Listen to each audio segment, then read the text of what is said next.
Hi there, are you considering moving up to or inside of or out of Reno in 2022? Ooh, there are a lot of pros and cons. Things have changed just a little bit up here. Make sure you stick around.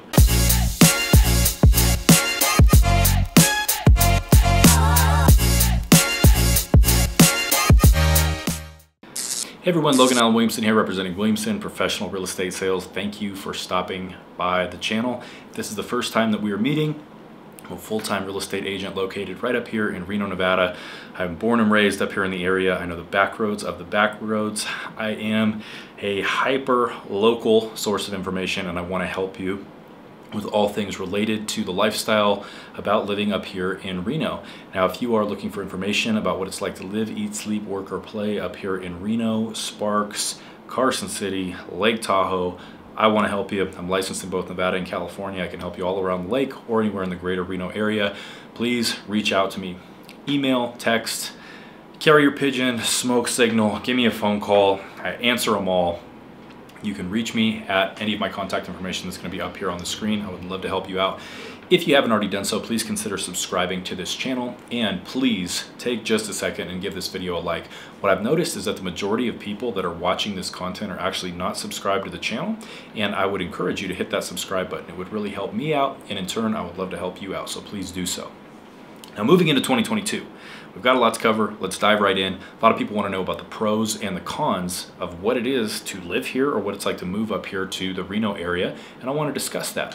Now, one thing that I'm going to do specifically, because like I said, being born and raised up here and having so many conversations about what it's like to live and move up here from the hundreds of clients that I've helped over the past couple years actually relocate here to the area, I want to help you. And I want to help you learn from their mistakes, and I want to talk to you about different things. There are a couple things that are specific pros that I want to talk about, but when it comes to the pros and cons list, you can't pinpoint specific pros and cons because depending upon who you are, your lifestyle, or your expectation, things could be considered a pro or a con, but we're going to touch on a number of different things moving into 2022 that could be considered both depending on you. Okay, so one of the things that I want you to think about is the economy here in the Greater Reno area. Things are expanding rapidly. What used to be a gaming and hospitality-centric industry up here in Northern Nevada, I've talked about this before on some of my previous videos, but things have changed. This has completely transformed into now what is a manufacturing and a distribution economy. What's happening up here based on the railroad lines is the railroad runs directly through Reno, and the railroad, they're able to build what is called a spur, meaning that they take the railroad and they build it directly into some of these major warehouse locations. It eliminates one of the legs of the supply chain essentially without some of these companies having to actually load up an 18-wheeler and then bring it down and get the freight onto a train. They can take it directly from the warehouses and get it over to some of these port cities and get it out of town. For that reason, a lot of these companies are coming up here. Twitch, Amazon, Tesla, Walmart, Apple, you name it, they're coming up here. Yeah, of course, for the tax incentives, which we'll touch on later, but they're coming up here because this is now a manufacturing distribution-centric economy because of the efficiency of our location and how quickly they can distribute product both west and east here in the United States. Now, for some people, especially locals up here that can't stand the new people moving here, that just absolutely can't stand the traffic and everything else which is increasing, which again we'll touch on later, this can be great for some people. Like for me, for instance, I love the growth. I absolutely love it. Yes, it helps my business, but it's also creating great diversity here. So you can look at this as a pro, you can look at this as a con, but what's happening is the economy is booming here in Reno. A lot of money is coming into the area. A lot of new developments are happening here. It can be seen as a pro or a con depending upon how or what lens you want to look at it through, but the economy has changed and it's continuing to grow rapidly up here. A lot of people want to talk about the weather. Well, what about the heat? It's a con. I don't want to live there. It's too hot. Well, compare it to Las Vegas where you're looking at 120 plus temperatures. We're going to have a couple days. Actually, this past year, we had a record-setting year where I believe we had 11 days over 100 degrees in a row, 101 degrees consistently, maybe 102 a couple times. But we're going to have a couple, if not a few of those days over the course of the summer. But generally speaking, the heat is going to sit between 70 and upper 80s. That's generally where we sit up here when it gets hot. So it's not excruciating heat like you're going to get in places like Las Vegas or Arizona. And then on the flip side of that, a lot of people want to discuss the snow. Oh, well, the snow is terrible up there. Well, you know, last year we had 2 days where there was snow on the ground after 11 a.m. the next morning where it hadn't burned off. 2 days last year. This year, it's shaping up to be a little bit more of a heavy winter. where we have already had numerous snows, but I'm talking to clients from Los Angeles, I'm talking to clients that are from places like Hawaii that are moving here specifically for the snow, knowing that the snow loads are not going to be extreme like if we're talking about back east or if we're talking about up actually in the Lake Tahoe Basin. Reno, generally speaking, sits at 4,500 feet. And then if you're talking about upper northwest Reno, that's about 5,000 feet, which is almost mile high. But we're not talking about the elevation up at Lake Tahoe, which at the basin at the lake is 6,500 feet up to upwards of 8,000 feet in certain areas, depending on which ski areas you're at or what mountains you're on. You have to consider that some people love the snow. They're moving here specifically for the snow, and for the people that don't, the snow is in moderation up here. I have a ton of clients that can attest to that. You move up here, yeah, you do have to deal with the snow on occasion, but it's very seldom to never you're going to have to deal with the snow for a prolonged period of time. And we're not talking about 4 to 8 feet of snow that you're going to get here like you're going to have to deal with in many different places around the country. It's very moderate to mild. So it could be a pro, could be a con. A lot of people want to talk about that elevation. Well, this being a high desert, what is the climate like? Well, it's a little bit dry up here. Some people do better in the humidity. Some people do better in the dry climate. Could be a pro, could be a con. Again, whether or not you're talking about the heat or the cold, it's going to be very, very moderate. You are going to get all 4 seasons in moderation up here, but it's something where, you know, some people want to talk about climate change. Could things get worse? Other people don't. Could be a pro, could be a con, but you're going to get all 4 seasons in moderation up here in Reno. It's one of the beautiful things about this area. For some pro, for some con. Okay, let's discuss the infrastructure. Now, with hundreds of thousands of people moving up to the Reno area, the infrastructure is suffering. Now, I've made videos in the past where I have been an advocate that Reno driving is so easy. You can go from tip to tip, from one end of town to the other in 20 minutes or less. And while that is still true during non-commute hours, during commute hours, you do have to basically be aware that the traffic density is increasing up here and the infrastructure is struggling. Traffic is getting more and more heavy, especially when we're talking about events that happen throughout the year like street vibrations, where there are hundreds of thousands of motorcycles up here. We're talking about Hot August Nights, huge tourist attraction. We're talking about the Reno balloon races that brings a bunch of people in from out of town.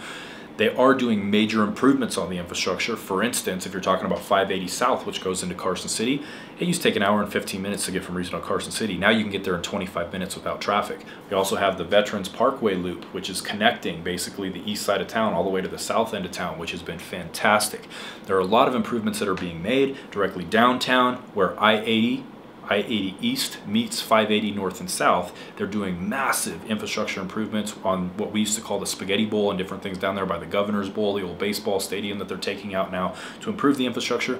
Over the course of the next decade, the infrastructure will drastically improve, but as of right now, you are going to get some congestion. Yes, a little bit of a con, especially for locals and people that are moving here from smaller areas, but certainly a pro for people that are used to the 405 in places like Los Angeles, or people that are coming from certain areas in Washington or back east where you are so used to bottlenecks and heavy traffic and long commute times that you are ready to vomit. You're going to see that traffic it's pretty easy driving up here, generally speaking. So again, a pro or a con. Okay, now let's discuss the homeless population up here. A pro and a con of what's happening. Let's get into both. So the homeless population is increasing up here in Reno like I've never seen before. I've lived in places like the Bay Area and San Francisco, up in Sonoma County, and I will say that the homeless population is a lot more severe there, but what's happening is people are taking, the bus and the train, and they're coming into Reno.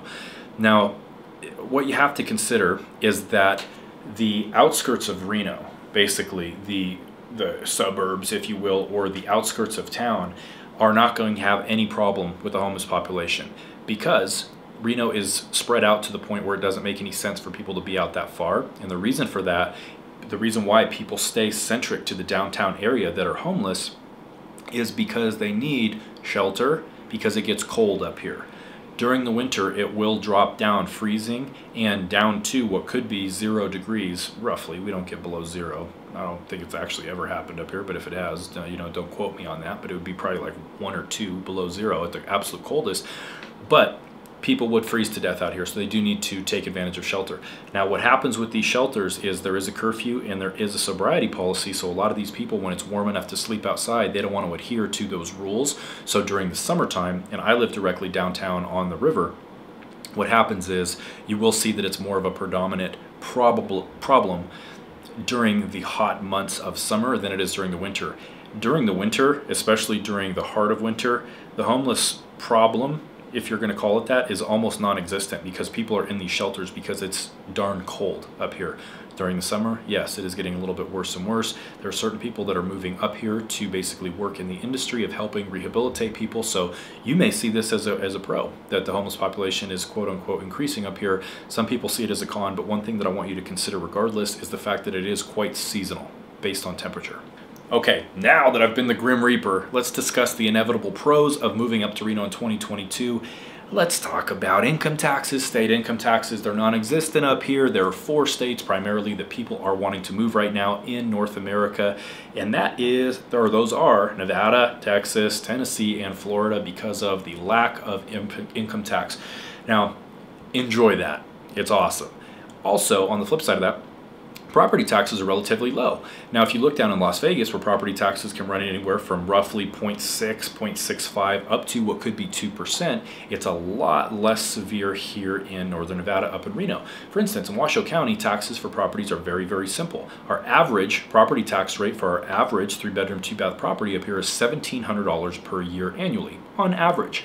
Now, what's very, very simple about taxes is that you take over whatever the taxes were from the previous owner of the home.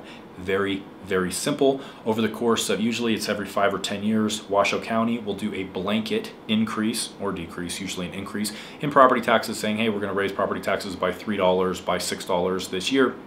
On an annual basis, it will apply to everybody. The only set property tax rate you have is if you're purchasing new construction, very, very low still. But property taxes are very, very low and very easy up here. All right, let's talk about Lake Tahoe. I have had the wonderful ability, I've been very blessed and grateful to have traveled the world. Lake Tahoe, in my humble opinion, is one of the top 10, if not the top lake in the world. Scenic, it's absolutely scenic, it's breathtaking, it's enchanted, it's like its own little world up when you are in Lake Tahoe. It's absolutely gorgeous. It is the 2nd deepest lake in the United States, second to Crater Lake, but it's absolutely beautiful. What's remarkable about Lake Tahoe, what I've always thought about, is when you're in Carson City, for instance, and you are looking up at the mountain, that water actually goes over 90 feet below where you're at on the valley floor in Carson. So if you're down in the valley of Carson City and you look up at the mountain, Lake Tahoe actually goes over 90 feet below the Carson Valley floor, which I think is so cool. Lake Tahoe is absolutely breathtaking and incredible. Yes, the properties are a little more expensive up there, but it's just an absolutely breathtaking and incredible place.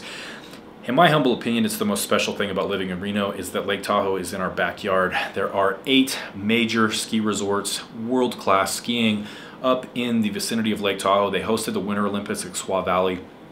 North Star, Squaw, Heavenly down on the south side of the lake, Alpine. I mean, it's all absolutely beautiful. The villages, they're putting a ton of money in there. It's a great place to go up and spend a night or a weekend, go have dinner. Lake Tahoe is absolutely incredible. I'll do more videos on Lake Tahoe. If you want more information on Lake Tahoe, please comment below. Let me know what information you'd like, and I'll do more videos on that because it's one of the gems about living up here. But make sure you check out Lake Tahoe if you're considering this area to live. Okay, as far as one of the pros, affordable housing, yes, in the mid-range price point, if you will, from 400 to roughly 800,000, we are seeing a drastic increase in prices per square foot that are getting all the way up. I mean, what used to be $215 per square foot, now we're seeing up north of $400 per square foot is something that's almost normal in a lot of different neighborhoods. Yes, if you're talking about luxury properties, we're going to be up over $700 per square foot in many cases, but the affordability of housing is still here. Now, the reason why I say that, even though it is somewhat overpriced in the mid-range, is we still have a lot of folks that are coming over from places like California that are looking at homes up over that $1 million range where they're seeing extreme value, and that's something that hopefully will remain consistent up here in Nevada. Yes, mid-range pricing is tough, but upper echelon pricing, if you will, is still something that's very affordable for a lot of folks that are coming from states that have been more expensive. Okay, everybody wants to talk about the nightlife. Yeah, it's fun to live up here. It's nothing like Las Vegas. We don't have the Strip. We don't have, you know, these huge resorts, but we do have casinos, we do have gaming, and we do have fun nightlife. We've got Edge Nightclub, Lex Nightclub. We've got a lot of cool stuff downtown. The nightlife is fun. Keep in mind that we do have the University of Nevada, Reno with, you know, I guess, an adolescent group of people that tend to go to a lot of the different nightlife venues and different things. So depending on your age group, you may be more interested in shows and different, you know, comedians and concerts that come to town with the new amphitheater and Sparks. We do have a lot of cool venues, and the nightlife is fun up here, especially with the events. We've got the rodeo, we've got Hot August Night, Street Vibrations, we've got the Reno Balloon Races, which is a big event. A lot of cool things come up here. A lot of great concerts and different shows in Lake Tahoe, but the nightlife is fun. There's a ton to do up here. Just have a good time. Okay, the recreation is awesome. Lake Tahoe, Truckee River. You know, if you want to go fish for trout in the Truckee, you can go out to Pyramid Lake. You can go fish out there. If you want to go up to Lake Tahoe, they've got great fishing. Lake Tahoe, beautiful, as I mentioned. You can go put a boat in the water within 30 minutes, no matter where you live in Reno. If you want to jet ski, you know, we've got different places for dirt biking, ATVs. If you name it, if you want to do it, you can do it up here. The recreation is absolutely fantastic, and it's the reason why a lot of people want to come up here. All 4 seasons of moderation. You can enjoy the summer activities. You can enjoy the winter activities. It's all here for your pleasure up here in Reno. So just to go into a little bit more specifics about events, if you want to talk about Lake Tahoe, what about Edgewood, the celebrity golf tournament? We've also got the Barracuda Classic that's going to be at Old Greenwood, a professional PGA event. We've got all kinds of concerts, comedians. We've got all kinds of things that are fun that are happening up here. The events continue to get better and better as Reno continues to grow. Okay, now there are a lot of pros, a lot of cons. As you can guess, this video is a little bit lengthy, but moving into 2022, Reno is still a great place to consider living. If you have any questions at all about what it's like to work, eat, sleep, live, or play up here in Reno, I got clients contacting me from literally all over the world, South Africa, France, certainly around the United States and Canada. I want to help you. All my contact information is going to be in this video and below. If you haven't already done so, please subscribe to this channel. Everything you need to know about living or working up here in Reno is going to be on this channel, and I want to help you. Please smash that like button, come back and check out any video that's on the screen. It's exactly what you need to see next. Hey, I'll talk to you here soon. Happy 2022.